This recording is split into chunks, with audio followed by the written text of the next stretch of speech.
हम जितना शरीर और संसार से प्रीता करते जाते हैं, वैसे ही कि मुझे गुरुदेव रूप से मिलो, भगवान के नाम का आधार पकड़ो और उनसे प्रार्थना करो कि कोई वैष्णव, कोई परम हंस, कोई भगवत प्रेमी महात्मा जो आप में रमण कर रहा है, आप जिसके हृदय में खेल रहे हैं, मुझे परिचय नहीं, आप मुझे मिलाओ।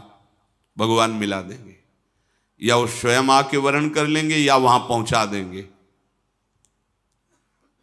और नहीं। अपने आप से निर्णय मत कीजिए, आज बनाया कल छोड़ दिया, ये खिलवाड़ का मार्ग नहीं है, इसमें अपराध बनेगा और आपका चांस जो भगवत प्राप्ति का है वो मुश्किल हो जाएगा। जब हम गुरुदेव को अपने मन का आधार बना लेते हैं तो हमारे मन को संबंध देते हैं। प्रभु हमारे बेटा हैं, प्रभु हमारे पिता हैं, प्रभु हमारे सखा हैं, प्रभु हमारे मालिक हैं, मैं प्रभु का दास हूं, या प्रभु हमारे पति हैं, या युगल हमारे स्वामी हैं, हम उनकी निज दासी सहचरी। गुरु भाव देते हैं। गुरु प्रदत्त भाव को स्वीकार करना, मन का आधार प्रकट हो जाना। अब मन नहीं जाएगा। कोई भी उपासना हो गुरु प्रदत्त, उसमें भाव होता है। बोले किस भाव की उपासना? बोले गोपी भाव की, सखा भाव की, वात्सल्य भाव की, दास्य भाव की, सहचरी भाव की।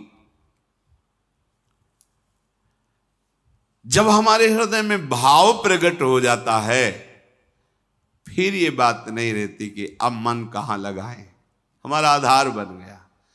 और गुरुदेव भगवान के श्रीमुख के वचन कि जो अपने गुरु में आसक्त है उसके लिए प्रयास करना पड़े, मन लगाना पड़े, ये बात तो समझ में नहीं आ रही। महाराज जी कहते ये बात तो समझ में नहीं आ रही है। अरे इतनी विशाल वृक्ष की छाया में और तुम्हें धूप लग रही, बात समझ में नहीं आ रही। गुरु के सानिध्य में रहने, सानिध्य का मतलब समझो, पहले कह चुके हैं, नहीं लगेगा हम तो सानिध्य में नहीं, हम तो अमेरिका में रहते हैं, अमुक जगह। जो गुरु सानिध्य मतलब उनकी आज्ञा में है, हृदय की दूरी है, हृदय की नजदीकी है। उनके सानिध्य में रहते हैं, उनको ज्यादा प्रयास नहीं करना पड़ता। क्यों? उनके वचनों में वो पावर है, मन को घसीट लेता है। जैसे चुंबक लोहे को घसीट लेता है, ऐसे गुरु के वचनों में, गुरु प्रदत्त नाम मंत्र में पावर है। वो आचार्य परंपरा से सिद्ध मंत्र वो घसीट लेगा। कब? जब अनन्य भाव से उनके चरणों में प्रीति है। तो मनुष्य जीवन का परम लाभ अपने मन को सत्संग का आधार, भक्त का आधार, गुरुदेव का वर्ण और उनके द्वारा दिए हुए नाम रूप लीला धाम मंत्र में, और फिर भाव में जो गुरुदेव ने भाव दिया है। अब अपना भाव नहीं, अपना भाव तो गुरुदेव में है। अब गुरुदेव का भाव हमारे हृदय में, जीवन परम धन्य हो गया।